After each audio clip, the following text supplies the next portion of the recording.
The belief is that everyone and everything has spirit inside of it. And in these traditions, it's also believed that some of the spirits can't actually interact in our 3D world without the help of humans. And so shamanism and shamans in particular would connect to the spirit realm to bring their wisdom or healing or wholeness into our world. So it's really a practice of connecting to the spirit in all things.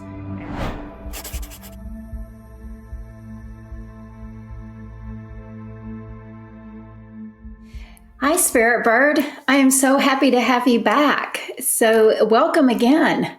Thank you so much. So grateful to be here. Well, I'm really excited about this conversation because we're going to talk about shamanism. And shamanism it's a topic that a lot of people have heard the name and kind of heard, or let me see, how do I say it? Have just scratched the surface on what shamanism really is, because, it's not just being out in the woods in front of a fire with a drum. there's a whole lot more to it. So I'm really excited to get your input and just kind of share a little bit about your information and your experiences. So can you start us off with just what is shamanism? Yeah. So on its, I guess, most fundamental level, it's connecting through the belief is that everyone and everything has spirit inside of it. And in these traditions, it's also believed that some of the spirits can't actually interact in our 3D world without the help of humans. And so shamanism and shamans in particular would connect to the spirit realm to bring their wisdom or healing or wholeness into our world. So it's really a practice of connecting to the spirit in all things. And again, that's on a really fundamental level. It's really this whole worldview and understanding of how to interact with life. And of course, has a really deep connection to nature. Mm-hmm.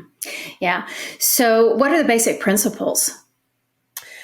So again, this idea that there is a spirit or a soul in everything, and by interacting with the soul directly, that we get to have more intimate experiences, that we can communicate on multiple levels. And what makes a shaman different than maybe other, I guess I could call them modalities, is that a shaman will work on basically multiple levels or dimensions, multiple levels of reality at the same time. So where someone like a medium might interact with a spirit or the soul of a lost loved one, they will typically be trying to connect specifically with that one person. A shaman will do that too, but they're also available to interact with any compassionate spirit that might want to support in whatever it is you're doing. Mm-hmm. So in the shamanic path, and you're usually working on both healing and manifesting, having a vision and bringing that forward into the world. And we do that through the combination of the physical realm. We do that through the psychic or intuitive realm. And we do that through dream work. And we also do it through higher consciousness realms. So typically, when you start on the shamanic path, a lot of people will refer to themselves as either on the shamanic path, or it's common to call yourself a shamanic practitioner, meaning you're practicing, you're learning how to do these things and how to interact with the world, both here in the 3D and in the grand cosmic scale. Mm-hmm. It's so, just out of curiosity, so do you consider shamanism as a religion? I don't. So what's interesting here is this is, one of the oldest spiritual practices that we know of.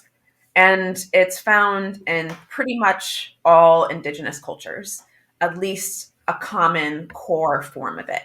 But then within that, you have in some specific cultures or some specific lineages, you might have it might be more of a religion where there's specific deities or specific folklore or cultural stories that coincide with the spiritual practices.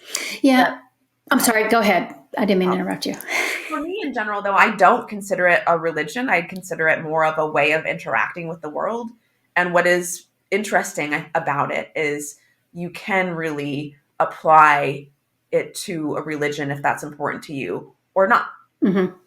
So, and the reason why I kind of look at a religion as more of a structured thing, like what you said, having the rituals that, okay, I have to, put the altar out for a specific deity.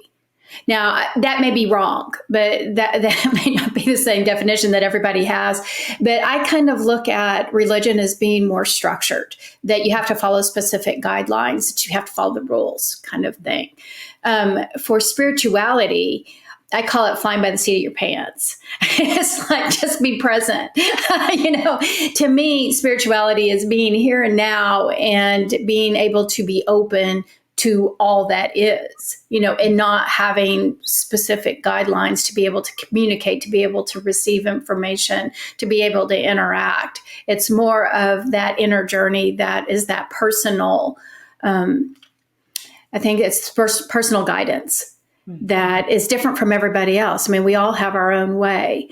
And so we can all follow the rituals, but we all may not receive the same information. Okay, we're on the same page. Yeah, I mean, I absolutely love that viewpoint, Lisa. And it's very true with shamanism in that, again, in some groups, there's kind of like sects of shamanism, just like there are of Christianity. But generally, as a broad thing, it's a living, breathing thing. It is designed to move with us as a people. So what it looked like 1,000 years ago isn't necessarily going to be the right way to do it now. Yeah. And so it is very much about being present and that connection. Okay, good. I'm glad that we clarified that. Only because, I think that so many of us follow rules and guidelines. And what we're trying to shift into is letting go of those rules and guidelines. Breaking, and I always see it as, breaking those barriers, but I always see a bird cage. And, that we're basically around, this cage is around us, and when we're in it, we are confined to that only space. I can't use, my words are not coming to me. We're confined to that small space because we have barriers around us and we can't get out. And so until we open that door to see how we can fly, then we're not ever going to see the truth of who we are or the capacity or the capability of who we can become if we don't step out of that cage in adventure. Just trying to, okay, well, let's set my foot out here. Let's see what happens. It may be really scary, but let's just try it. And to me, that's more what spirituality is, breaking down all of these barriers and letting ourselves be free to experience and experiment. Yes. Yeah. And it is exciting because it opens up a whole new world that, that we may not have ever even conceived of. And to me, shamanism is definitely that way. Because it opens us up, like you said, to different realms where our 3D eyes and mind, we can't conceive of until we get out of that space and allow it to flow to us. So I think that that's pretty important in our spiritual journey and growth. So what is a shaman? And what is the description of what a shaman does? Yeah, so it's kind of similar to, we talked last time about there being a spectrum, and this is true too. So you can start the shamanic path and be learning shamanism. You might even call yourself a shamanic practitioner if you've learned specific ways to help people heal, for example. And typically, traditionally, a shaman would probably train for, gosh, at least 10 years before they would even really be considered a shaman. I feel like it's not untrue. I can say for myself, I had over a decade of experience before I really felt like it was something that I could really own. But I also feel like some of that is a little bit of the old paradigm too, where for most of us, whether we're officially a shaman or not, most of us, if we've had spiritual experiences, some of that has overlapped with the shamanic path. Because again, this is kind of like the sort of original spirituality of humans. And so a lot of us have had shamanic experiences or have kind of quote unquote been in training for part of our life, even if it wasn't formal instruction. Mm-hmm.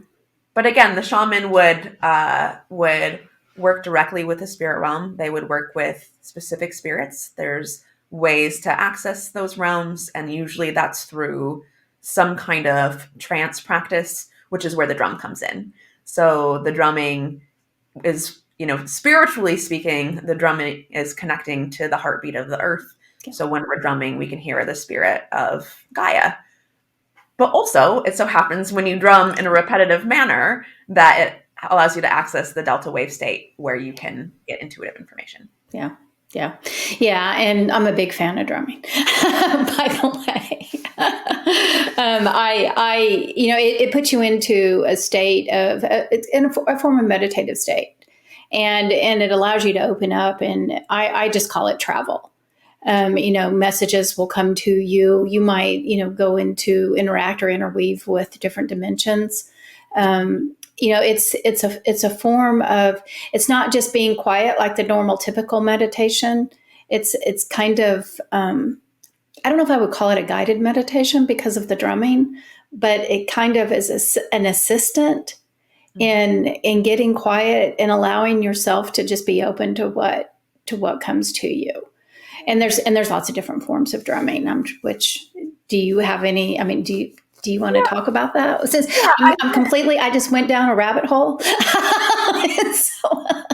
Well, actually, there are lots of forms of drumming, and not really. So what's common for a lot of practices with drumming is called shamanic journey, and so it's not the style of drum that makes it shamanic. It's that we're connecting with the spirit and things that makes it shamanic. And shamanic journey is a specific practice that you use to access the spirit realms.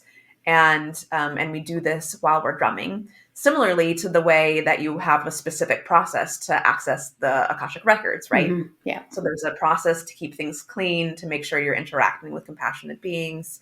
And then once you're quote unquote in the journey, actually the way I describe it a lot is with meditation, where often the objective is to really allow yourself to be still and let things pass through your awareness and not attach to them.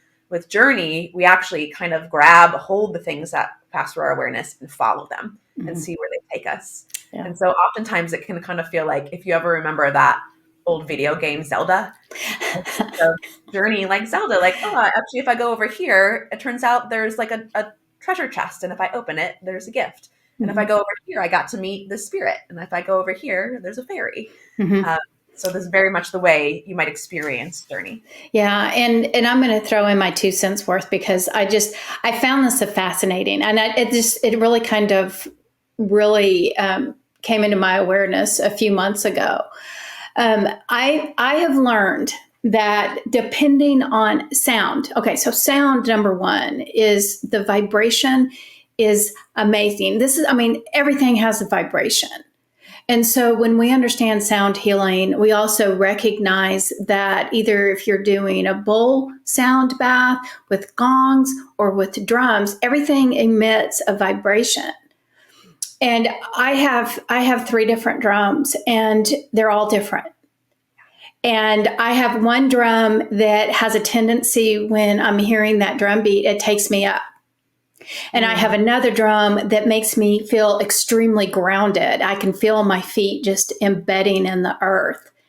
And it's interesting how these different vibrations are so effective in taking us where we're to go. And it's really consistent. And so, so therefore, I have a number of different devices that, and you can see I'm looking. I have sound bowls behind me. I have a drum on the top shelf over here, and then I have two on the in the corner. But what I found also is that drums seem to take me more in the earthy nature, just like what it was intended to do. When I start traveling, I travel through the jungles. The eagle has a tendency to come to me. The bear, it's like your spirit guides come to you in the earthly realm. I mean, I don't know if it's the realm is what I should say, but it's different. If I'm doing a bull and I'm doing a journey with a bull or something that is that higher frequency, it has a tendency to take me up into the ethers. It's like the experiences are very different. And I think that that's really interesting for people to know that. And I don't know if this is fact, but this is what I'm not ever going to say that this is really actually the way it is, but this is the experience that I've had. And so I just want to share that. Have you ever noticed any difference? Yeah. Oh, absolutely. I mean, there's definitely a spirit in all of our instruments and our drums as well. And I totally love that you noticed that. Oh yeah. Yeah. So there's a little bit of a tidbit of info to add add to the library. So now that we got off track, let me bring us back on track again. So the other question is what? Okay, so whenever I think of a shaman.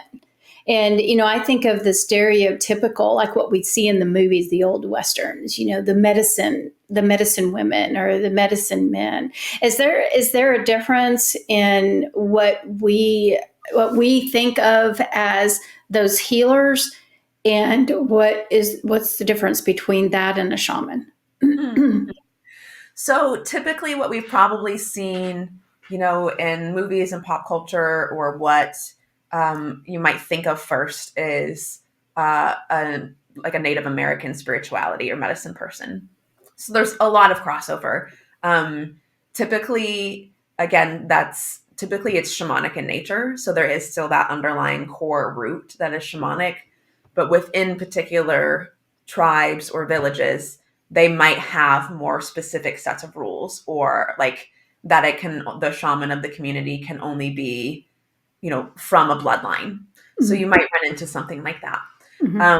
And I think it's a really interesting question because I'm a white person, obviously. And I think some of us believe that if we aren't from a particular bloodline, or if we don't feel called to dress a certain way, or if we live in the modern world, then we wouldn't be a shaman or wouldn't be called to the shamanic path.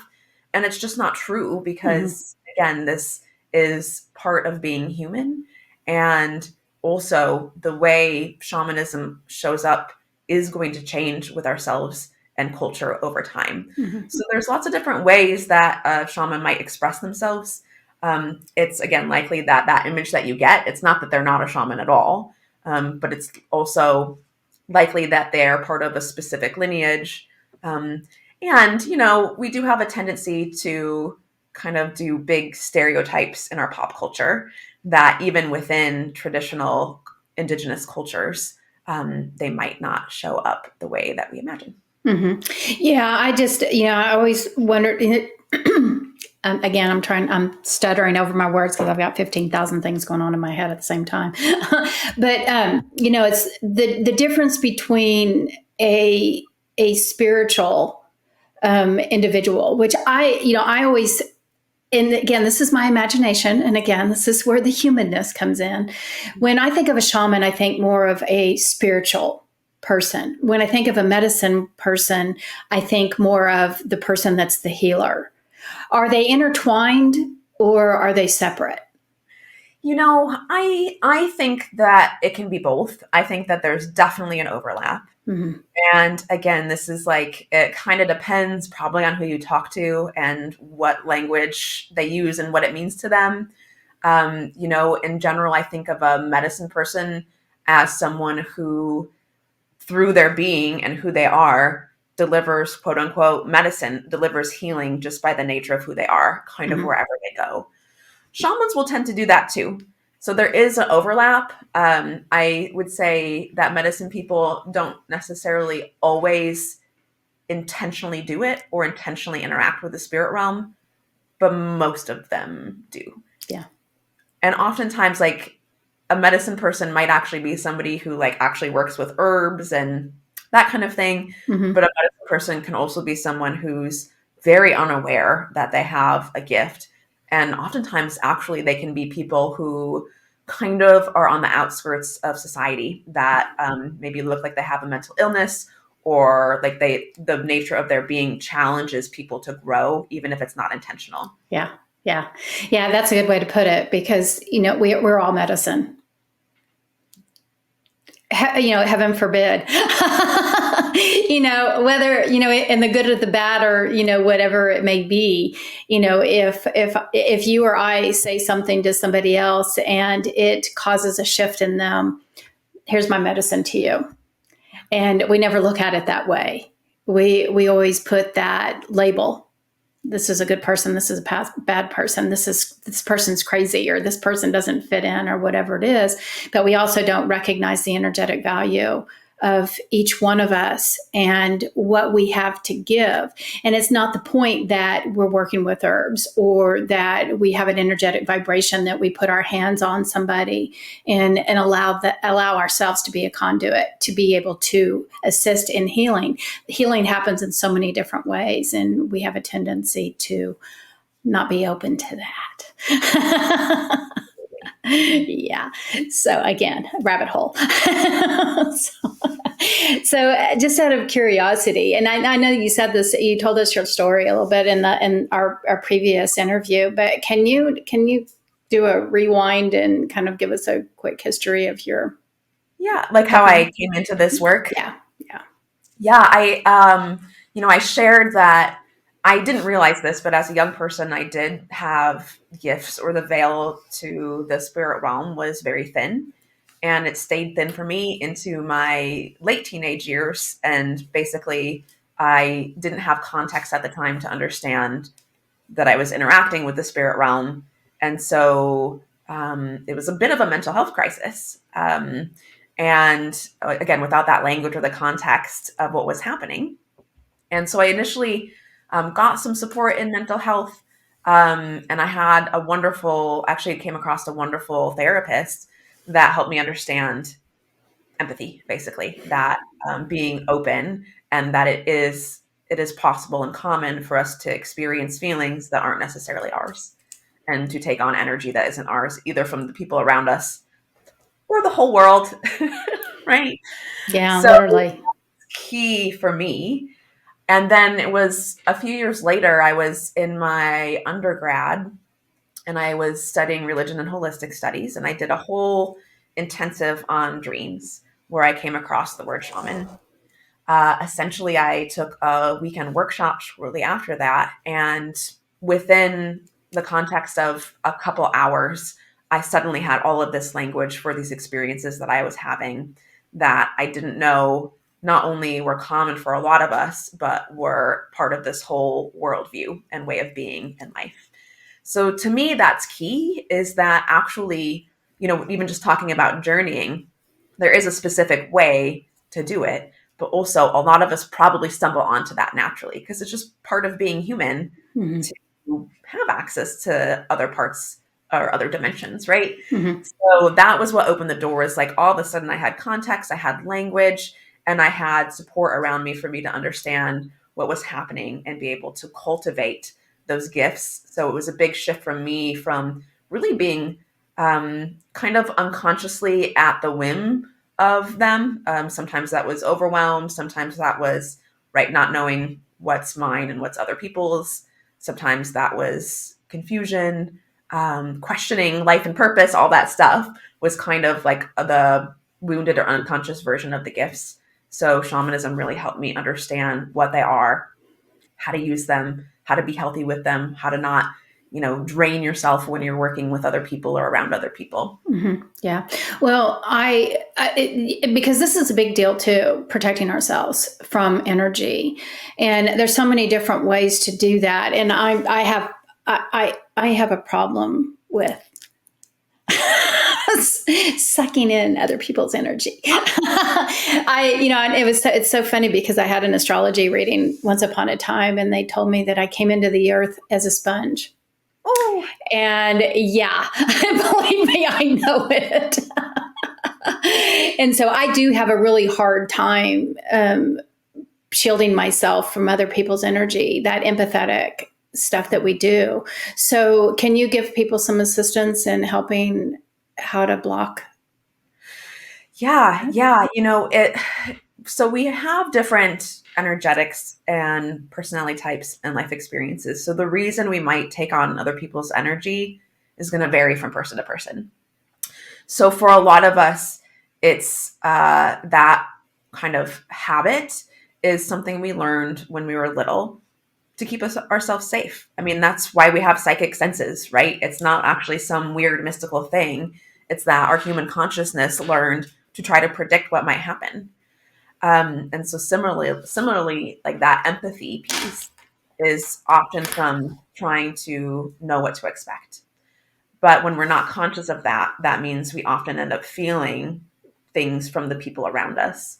So for some of us, we do that unconsciously, or even if we're conscious about it, I still have to work on that too. It's not like I'm cured of it. I still work on that all the time.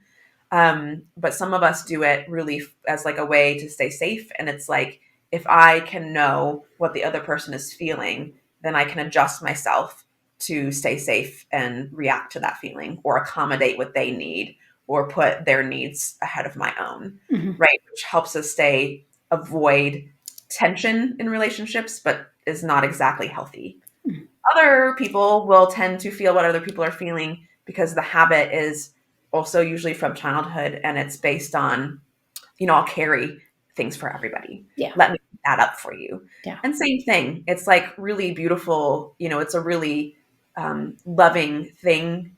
It comes from a really heart-centered place, but it's also kind of damaging because then we're, first of all, carrying more than we should. Yeah. And we're not allowing other people to be able to process and have their own experiences. Right. So I feel like knowing that information can be helpful. Yeah, and definitely. And I've run across people that feel like that if I take on your burden, then I'm the healer. And we have to recognize that it's not necessarily good for us. That's a story that was created in this belief system that I need to take on your burdens. And and in any healing modality, there is that it's taught specifically that we don't take on the burdens of who we're working on, that we have to protect our space. And I think and that's really why I'm talking about this, is because I just want people to understand that it's not healthy for you, for the person that's taking on other people's emotions and baggage. And that we need to stay in the truth and the purity of who we are so that we can have our journey. It's not our job to live somebody else's journey within our journey. And so, yeah. Well, and it's not good for the person you're trying to help either. That's not what healing is right. at all, taking Mm-hmm. things from other people. And so a healer would actually stand in their truth, clear from the other person's energy, and help that person move through their own stuff. We're not taking anything from them. So there's a place where I definitely get it, because I am sensitive and I am empathic. So I totally know that sometimes we can't even help it, or it feels like we can't help it. And there's also this place of, we kind of got it confused in the first place. Yeah. Yeah. And again, and it's not having a clear understanding of what our purpose is. So that's leading into, the next question. How is shamanism different than other modalities? And what are we even considering as other modalities? Mm-hmm. There's such what's wonderful and beautiful and sometimes really mysterious and confusing about shamanism is there's so much crossover. And not to say that it's better or more important than any other modalities by any means. But again, in general, this is the way as humans that we started to interact with the natural world and other dimensions and interact with life. And so it's common in most other modalities to have some kind of root in shamanism in some way. Mhm. I think the main thing, and again, I don't even know that I would call it a modality. It's more of a a way of being in the world. But again, those specifics, if we do want to focus on it, is usually that it's this whole worldview as opposed to a particular practice that we're doing. Mhm. So when you're using it to offer healing work, you'll have a giant tool belt of different ways to facilitate the end result that you're looking for. And so it's less about it's this one practice or talking about rules, like you were saying. It's less about there's this practice or move your hand in this way or say these words or channel this one thing. And it's more about being able to see these and interact with these multiple dimensions and communicate with the spirit realm and then have that clear vision of the result you're trying to get and pull from all of those tools to allow for the transformation to happen.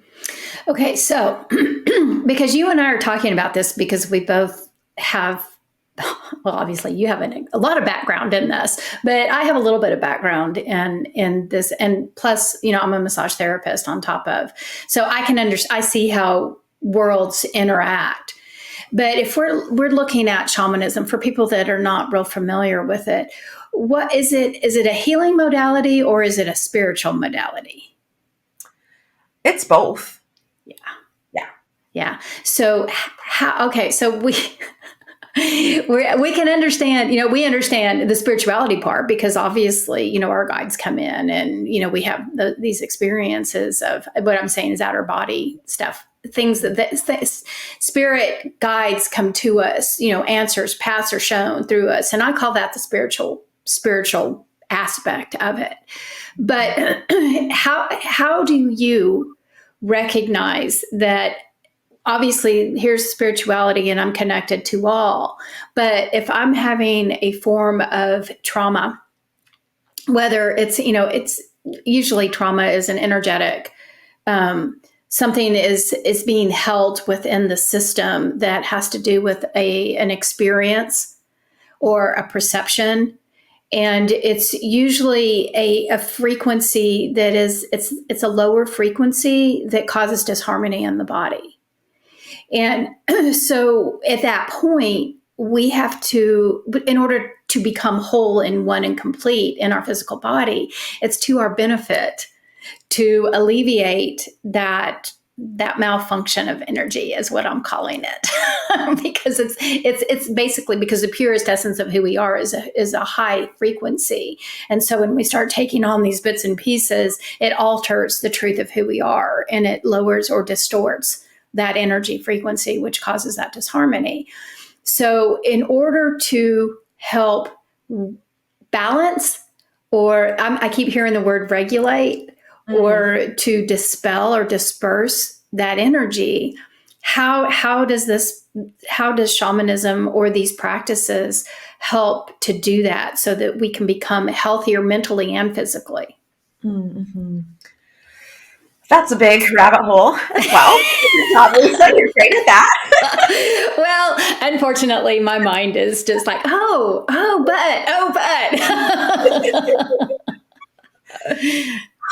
How do I want to answer this? There's so many different ways.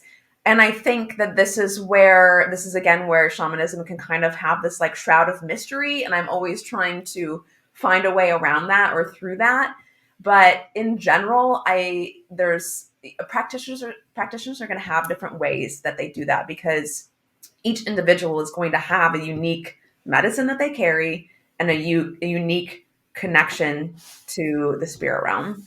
That being said, we can do it a variety of ways, anywhere from doing kind of sort of traditional hands-on healing where the practitioner is connecting with the spirit realm, actually going back to your question around or our conversation around not taking on other people's energy. One of the ways that shamans stay clear of that is they basically channel the spirit. They allow the spirit to enter our bodies. And so the spirit is actually doing the work and taking that energy out through their system instead of me doing it through my system. This is where you probably heard the term like hollow bone. This is the Mm-hmm. idea that it's not that we become unpresent or aren't interacting or that we have no responsibility in it. It's that we're partnering with the spirit realm and allowing the spirits to use us to do the work that they want to do. Mm-hmm. But we can also use, like a common way that we would explore these traumas is most of the time those traumas show up actually in our daily life through small things. When we get triggered by something, when we are in a negative pattern, when we, kind of have trouble receiving compliments, when we tend to get in arguments all the time, right? Those are the way that those traumas surface. And so like many healers, shamans are very good at being able to locate the source of that trauma. And they might work with the spirit, they might journey on it, they might do hands on healing. And the particular way that I like to work is I really involve my clients in the process. So I'll basically teach them how to do it for themselves and almost guide them through the process themselves. So side note, it's important to me in this realm of healers and this mass awakening that healers aren't special people. They don't have more powers than other people. Mm-hmm. We're all learning to be healers, at least for ourselves in some way. So it's important to me that this old idea that like the healer somehow knows more than you, or is more powerful than you, Yeah. and that you have to lay on a bed because it's almost like you're sick and the healer will do a thing and save Yeah. you. It's just not true anymore. And it's not empowering either. Yeah. So I like to use sort of those traditional tools, but in a updated way where I can teach the person how to do it for themselves. Mm-hmm. So again, another rabbit hole. But you and I are both in, because again, I mean, I come from a massage therapy background. Our worlds are in this realm of helping and assisting individuals to let go of their trauma, let go of their old belief systems. Why is that important? Mm. Why do people need to do that? Well, not need to. Why would it benefit people in order to let go of those old belief systems, that old hurt, those preconceived ideas, those walls that we've built up around us trying to protect ourselves? In general, it's because they're keeping us from getting what we want. I mean, I can throw out a lot more spiritual stuff about it, about how that helps us all be in alignment and become who we're really truly meant to be. And when we're that means other people can do it. And then we have this beautiful world that's whole. And I love that. But ultimately, I think it's because it's preventing us from getting what we want. Well, and being happy. This crazy thing of just being happy and content, Yeah. with who we are and what we have. And it's always interesting that our belief systems always want to create this idea that there's something more. And we become ill content. Is that a word? Ill content. We are not content with who we are and what we have due to this idea that there's always something more that's outside of us. Yeah. And to me, what it helps to do is to bring us inside and see that we are beautiful, we are perfect, and we are as we're meant to be in this place. And everything starts shifting around us. The gratitude and all the happiness and the joy and laughter, just being able to laugh, is a big deal. And that's being healed, in a way that we may not even think of because it's just something that's so basic and simple. But it's not that simple sometimes. So we've already talked about, guides. We've talked about guides quite a bit and how they come to us and assist us. So how are guides and archetypes? Are they intertwined, or are archetypes specifically different? So I think of guides as being, actual beings that come and interact with us. And by the way, also with guides, with spirits, with deities, with extraterrestrials, any like non-ordinary being. I know a lot of people struggle with the question of like, is this real? And for me, it's a both for me. For me, it's like, yes, it's a literal spirit. It's a literal spirit of an owl that's coming and landing on my shoulder and whispering things to me. Mm-hmm. And it's also a construct of my consciousness to be able to do a thing or be able to comprehend something. So to me, it's like the question of whether it's real or not is kind of irrelevant. Yeah. For me personally. Yeah. That being said, so the archetypes, there's lots of different archetypes and personality patterns. This is something that's been also part of like human tradition and lineage for a long time. For a long time, humans have been tracking common core energetics that create the structure of life, at least on Earth. And so you see this show up in a lot of different, especially in psychology, especially in mythology. So I think of archetypes more as kind of like a blueprint that we can learn from and gain teachings from.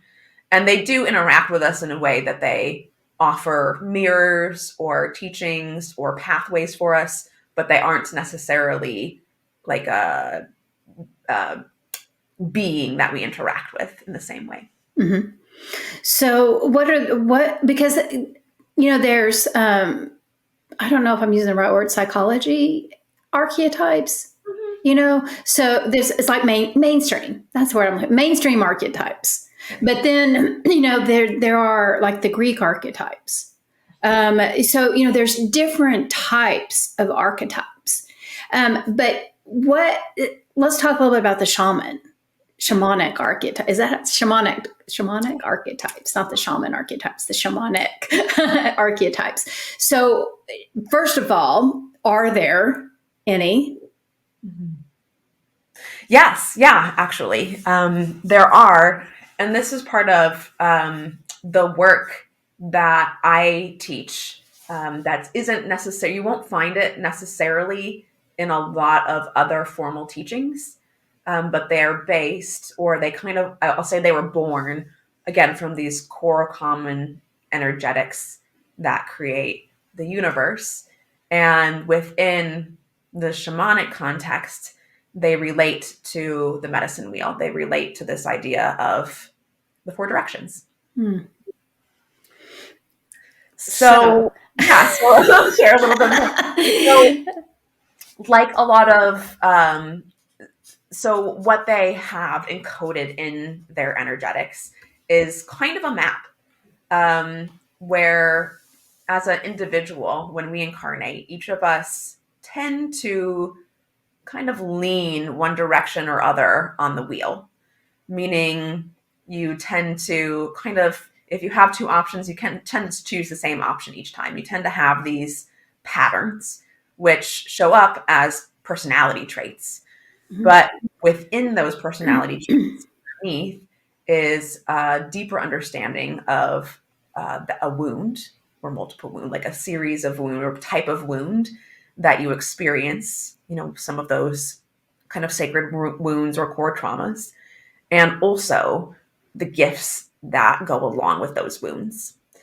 And so when we incarnate, typically we will be stuck in those wounds until we become conscious of them. And then when we become conscious of them, that's, when we start doing the healing work.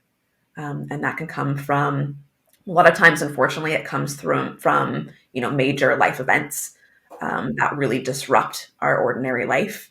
But sometimes they come from spontaneous awakenings, or they can come from all sorts of things. But that is really what initiates this healing journey, and the opportunity is to move away from those wounds and step into the gifts of what you've been designed to do. So this is where, it being a spiritual path and a healing path, it's kind of the same. You can't actually grow your spiritual gifts without healing. That's how you open spiritual gifts. And also opening your spiritual gifts, it goes the other way, is a way to, if it happens spontaneously, then you'll be initiated into a healing as well. Mm-hmm. So they're really interesting, and we do all carry all of it, all of the archetypes. We do all carry the wholeness of being human, but we tend to, again, kind of lean one way or the other. And this shows us basically our life path. And of course, we're all unique, but it gives us this common framework to understand who we are as a person and where we're going. So, in psychology, I think archetypes are basically numbered. You're like a number 1, 2, 3, 4, something like that. So with shamanism, do you have a label? I mean, you had mentioned the 4 directions, and so we may have one trait that's more prominent than another that might put us into a specific category.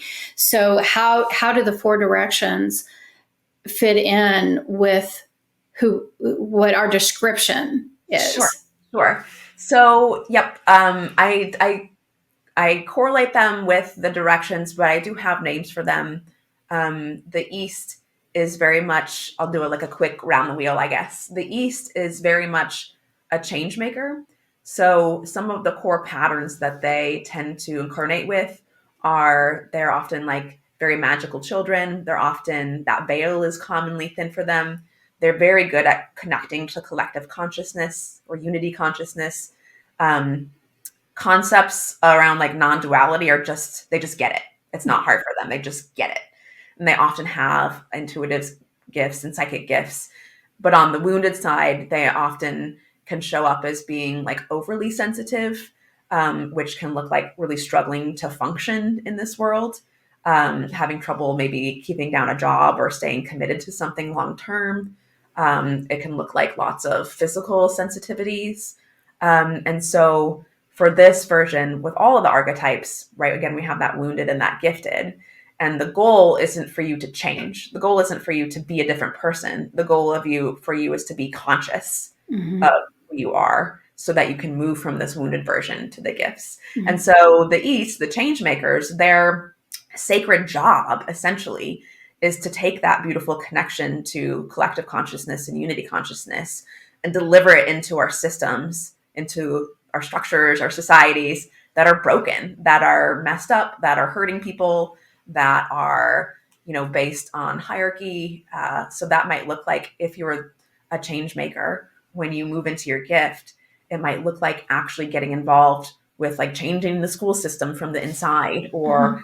having a completely different way of the money system and bringing that forward into the 3D world. The South, I call the path maker. So the South, their wounds tend to be around like being like there's something just wrong with them. So maybe they had a parent that was really hard on them, or sometimes they often like are the bullies because they were bullied in their own home, and they are truth tellers. They do not get why people would pad or use nice language or not be direct and say exactly what's happening, exactly what this means. So that's part of their gifts. But again, when they're not conscious, then it can look like they're mean. Yeah. They're trying to cause fights all the time, that they're not sensitive. But really, their sacred job is they have this gift of kind of no fear, or the fear doesn't slow them down. They don't care. They'll go straight into it, which means they can really forge paths where there weren't any before. They can create this entirely new territory that nobody else were willing to go to. I'll go quickly. So then the West. Well, I think it's important. I'm taking notes because I'm going to end up going down another rabbit hole. But I think it's important. So continue on, please. Sure. So the West, I call the actualizer. The West, they tend to be the people that, we were talking about earlier with taking on other people's energy. They tend to do it. Again, this is the wound. So it doesn't always sound pretty when you talk about this side, and I'm giving extreme examples, but they tend to take on other people's energy, basically to people please, usually not because they're conscious of it. At their heart, they really want everybody to be happy, is really what they want. Unfortunately, the wounded version of that is that I'll be somebody different so you can be happy. And so that can be really challenging because they don't know who they are. It can be challenging because they put other people's, they put other people as more important. And but there are gifts here too, which is really being attuned to the collective, being attuned to the truth that there is a group here. That yes, we're all individuals, but there is a need for balance within the collective. And one of the things that they're really amazing at is they are really good with understanding structures. It's also kind of part of their wound where they were formulated probably by being under a bunch of rules. Like they had a house that was really strict, maybe a really religious house, or maybe really strict academics. So following the rules and making sure that they do everything right was really important. You're talking about that bird cage. So each of these archetypes have that version of the bird cage, the cage that once helped them, but life could be different maybe if you decide to fly away from that. But since they have that, part of their gift is like bringing structure to things, delivering things also in the 3D. They're really great supporters and they're really great at strategizing how to actually get this done. And so their sacred role often is that, where you might have one person who kind of has the vision. They're the actualizer. They're the ones that can actually make it true in this reality. And then the North tends to struggle with balance. They tend to struggle with, they always feel like they're maybe not enough, that they need to be better or need to be more. And again, this often is kind of related to an abandonment wound. And the way I imagine this archetype often is like the bar is always set way higher than it actually needs to be. Is part of their wound is like the biggest goals, or I'm going to juggle the most things. I'm going to be the best at this.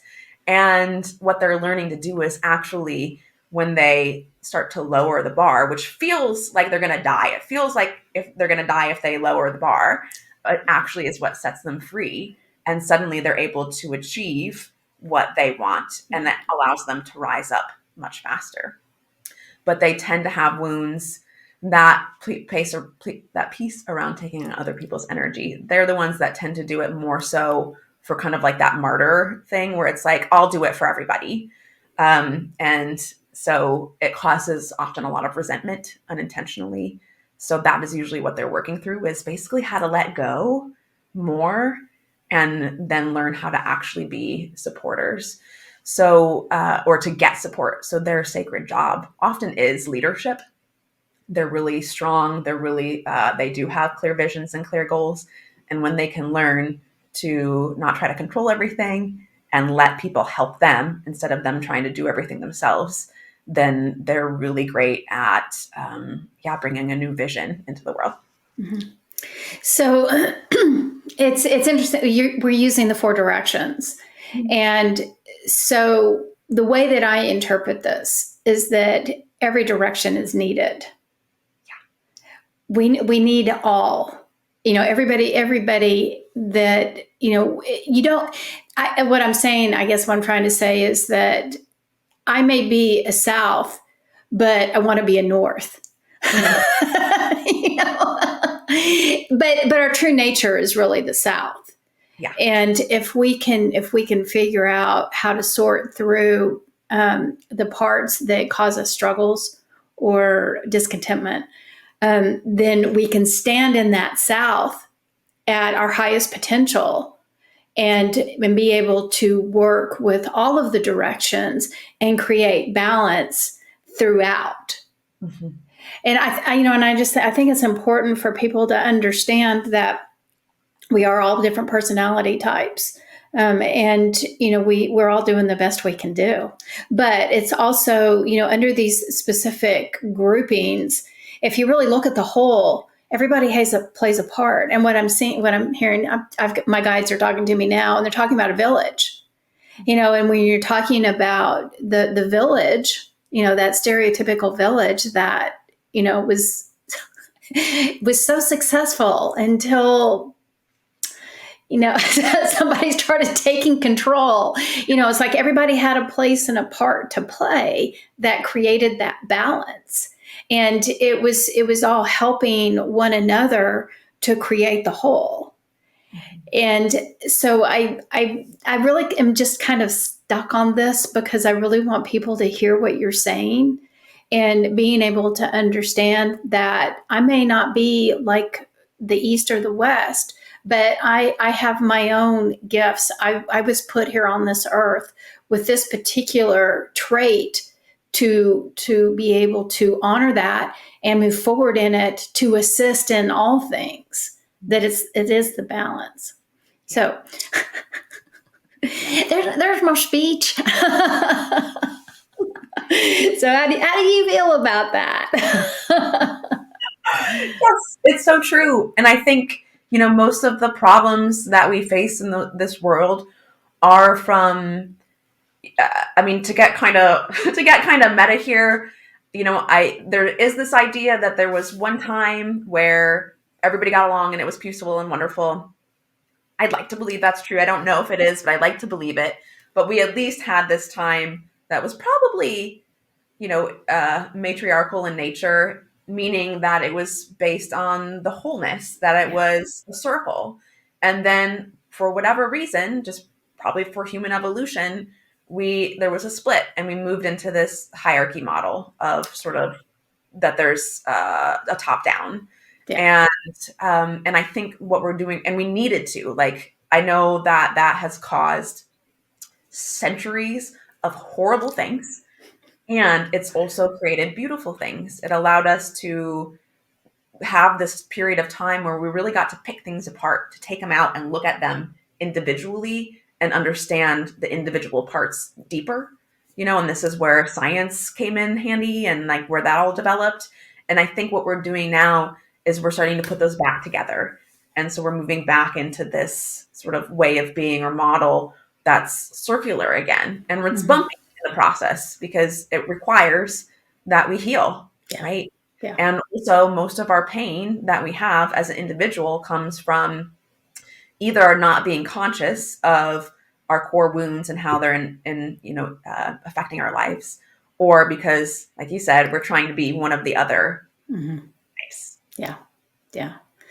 So I have to wrap this up because we're running out of time, but this has been fascinating. So how would you like to end this conversation? Oh, I don't know. So, well, I will say that if your listeners want, I can get it to you, but I have a quiz that people can take to learn at least a little bit more about their archetype.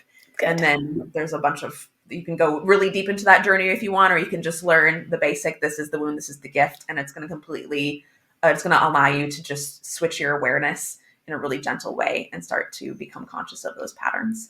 Yeah. Yeah. But I'd say, like, in general, actually what I would love for people to get from this conversation is shamanism, as a way of being, is this like whole, like, big picture cosmology way of being. And I would want people to understand that also it's just part of being human, that you don't need to be anybody special to have access to this. No, you can definitely learn from people. There is training, to be a practitioner, but to just allow yourself to experience what, like a shamanic experience, it's just natural to being human. And if you feel like you're called to it, or you feel like you've had shamanic experiences, then it's probably true. There is literally a thing that's called the call. And so just know that you can trust yourself and trust your feelings on that. Yeah, perfect. Yeah. So, because I was going to ask you earlier about if there's a way people can research to get the archetypes. I will include your email and contact information in the written portion of the description of the video, so people will know how to get a hold of you and contact you. Thank you so much for being here. Yeah, this was a fun conversation for me. So I truly appreciate you and your time. And so thank you again for being here. It's a pleasure. And you were saying earlier about, the purpose of healing. And I just love that because I also came here to have fun. Absolutely. I think we all did. And we all did. Let's laugh. And let's end it on that, on the laughter. So thank you guys for joining us, and we'll see you next time.